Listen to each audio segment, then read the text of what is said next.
Halo, selamat sore. Ketemu lagi dengan saya, Dr. Pot. Pada sore hari ini, saya ingin membahas sedikit tentang vaksin. Ya, saat ini pemerintah sudah mulai memvaksin tenaga kesehatan. Yang pertama, ya, kurang lebih 1,4 juta dosis ya untuk tenaga kesehatan. 2 kali vaksin, termasuk saya juga sudah divaksin ya 2 kali. Alhamdulillah ya, tidak ada reaksi apapun, semuanya baik-baik saja ya. Sedikit capek-capek atau nggak nyaman aja ya pada saat habis disuntik vaksin ya. Kurang lebih malamnya ya. Jadi kalau pagi saya disuntik itu siang sampai malam itu agak rasa-rasa nggak nyaman saja, kurang lebih seperti itu. Dan setelah 2 kali injeksi ya, eh, efek sampingnya yang saya rasakan dua-duanya seperti itu. Jadi hanya rasa nggak nyaman dan akhirnya ya baik-baik saja hingga saat ini ya. Dan untuk tenaga pelayan publik juga sudah dilakukan vaksinasi ya di banyak sekali daerah, hampir semua pelayan publik ya yang berhadapan dengan orang banyak itu juga sudah mulai divaksin. Dan kemungkinan nanti mulai bulan Juni itu untuk masyarakat luas itu akan dilakukan semua vaksinasi ya. Yang ketiga sudah untuk orang tua juga sudah ya. Semoga yang orang-orang tua kita sudah mendapatkan vaksin semua ya, 60 tahun ke atas, karena mereka adalah orang yang paling beresiko terhadap infeksi COVID yang berat ya. Terus yang keempat nanti masyarakat umum ya, direncanakan pada bulan Juni, mulai pada bulan Juni hingga seterusnya hingga semuanya ya. Hingga kurang lebih minimal 70% masyarakat Indonesia akan divaksin. Nanti sisanya bisa melakukan vaksin mandiri ya. Karena akan banyak sekali vaksin yang masuk ke Indonesia ya. Kurang lebih yang sudah disetujui itu ada 6 vaksin hingga 7 vaksin ya. Lalu kita tentu tahu ya vaksin ini apa maksudnya ya. Vaksin ini adalah suatu cara untuk mendapatkan kekebalan aktif ya. Jadi kita diberikan suntikan. Kekebalan aktif itu bisa diperoleh dari 2 cara. Yang pertama terkena infeksi ya, terkena infeksi COVID-19. Kemudian kita mendapatkan kekebalan dari COVID-19 selama beberapa bulan hingga mungkin 1 tahun ya. Terus kemudian yang kedua dengan cara vaksin ini.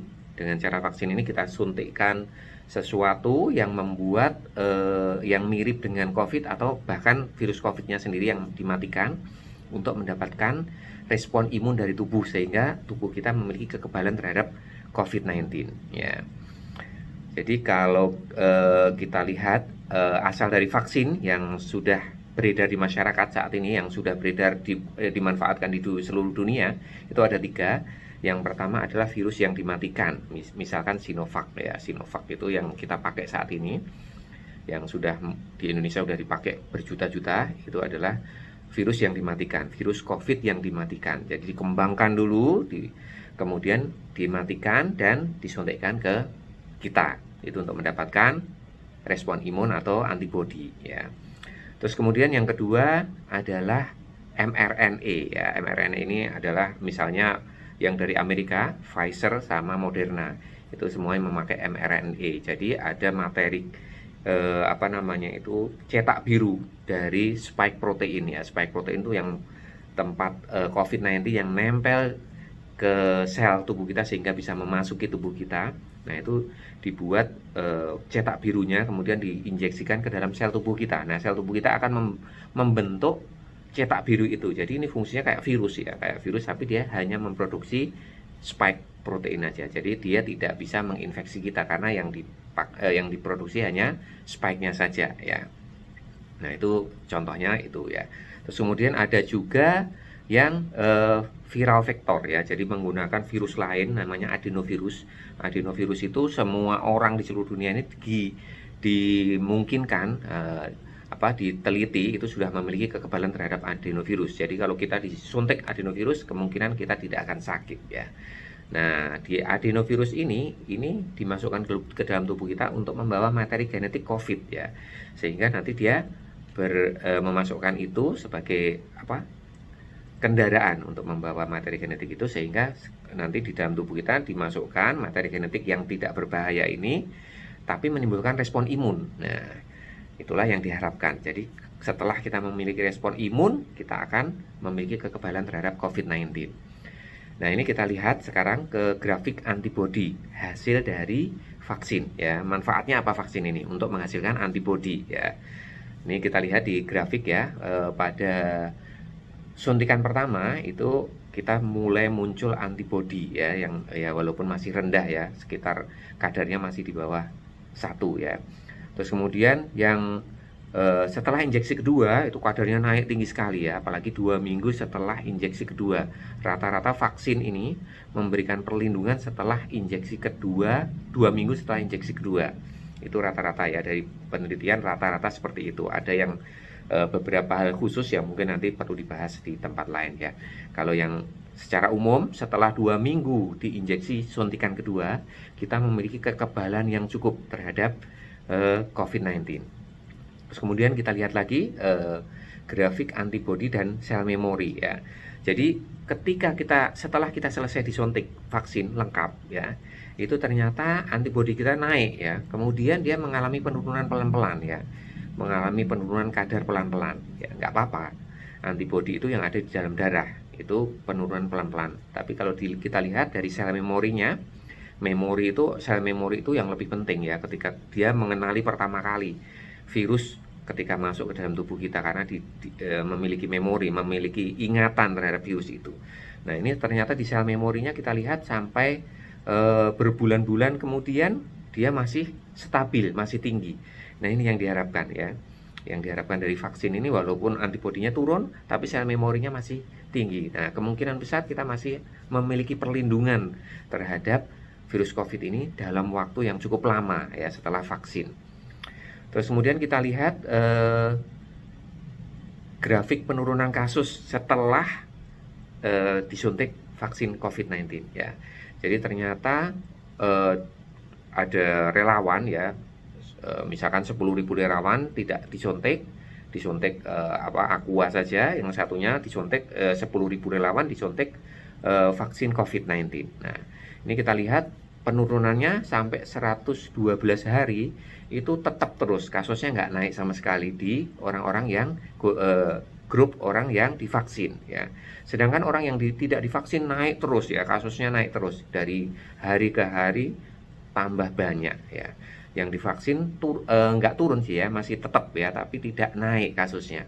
Itu hingga di penelitian ini 112 hari masih terus bertahan, tidak naik kasusnya ya untuk yang sudah divaksin.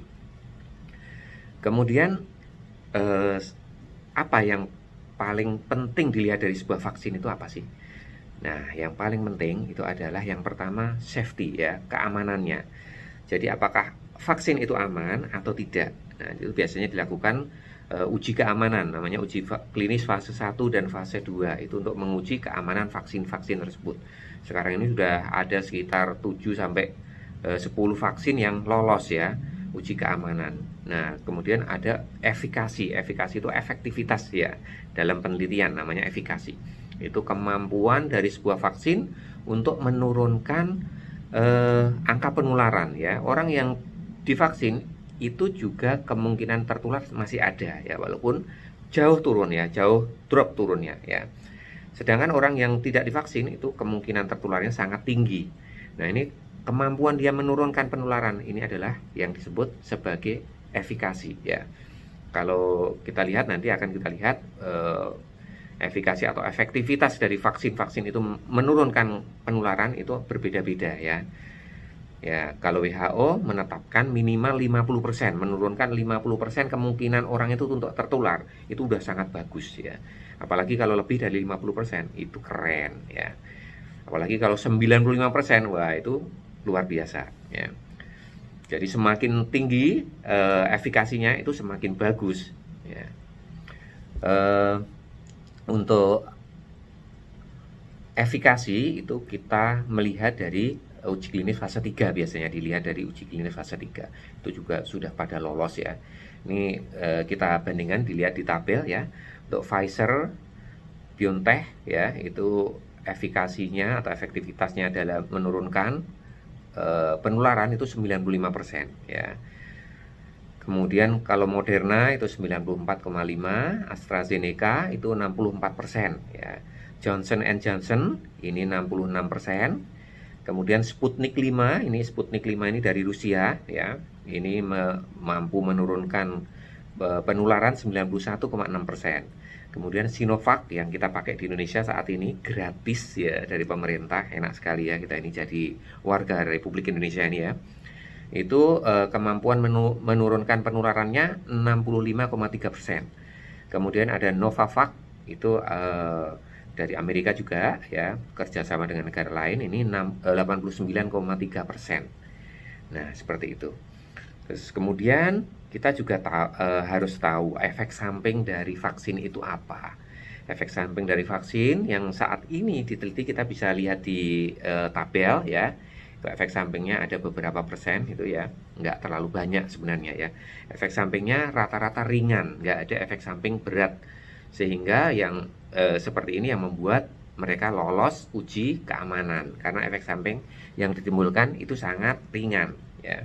Ini efek samping yang pertama, nyeri di tempat suntik, misalnya habis disuntik ya namanya ditusuk ya, dicoblos gitu ya, tentu sakit ya dengan jarum. Kemudian ada yang timbul demam ya, hanya sedikit ya yang timbul demam. Kemudian ada yang merasa lelah, kemudian ada yang merasa sakit kepala, ada yang merasa badannya dingin menggigil ya, ada yang sakit otot, dan yang terakhir adalah sakit sendi. Itu efek-efek ringan ya, efek-efek ringan dari injeksi vaksin yang sudah beredar sekarang ya di seluruh dunia. Kemudian kalau kita lihat ini ada daftar harga ya, kita lihat daftar harganya. Daftar harganya untuk Sinovac ini yang kita diberi gratis itu sekali injeksinya 200.000 ya. Jadi kita diberi gratis 2 kali ya berarti 400.000 lah kurang lebih ya. Ini kalau nanti kita ada vaksin mandiri, kita bisa memilih berdasarkan harga dan sesuai kantong kita ya. Kalau kantongnya tebal, pilih yang agak mahal nggak apa-apa ya, yang agak mahal tapi efikasinya tinggi, boleh ya. Kemudian kalau Pfizer BioNTech ini harganya dipatok kurang lebih 275.000 per suntik ya. Kemudian yang Moderna itu sekitar agak mahal ini ya, 600 sampai 700.000. AstraZeneca ini yang paling murah ini ya. AstraZeneca ini perusahaan dari Inggris ya. Dia dari Oxford.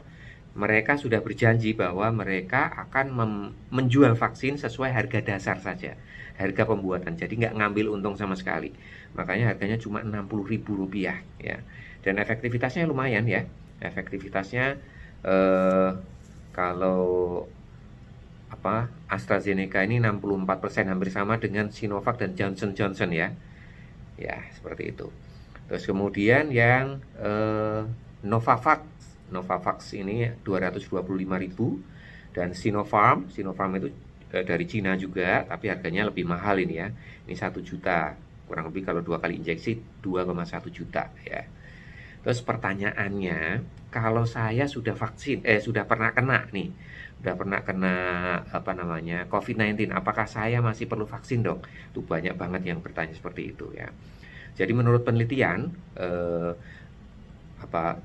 CDC menyarankan ya bahwa orang yang sudah divaksin juga orang yang sudah pernah kena juga sebaiknya divaksin ya.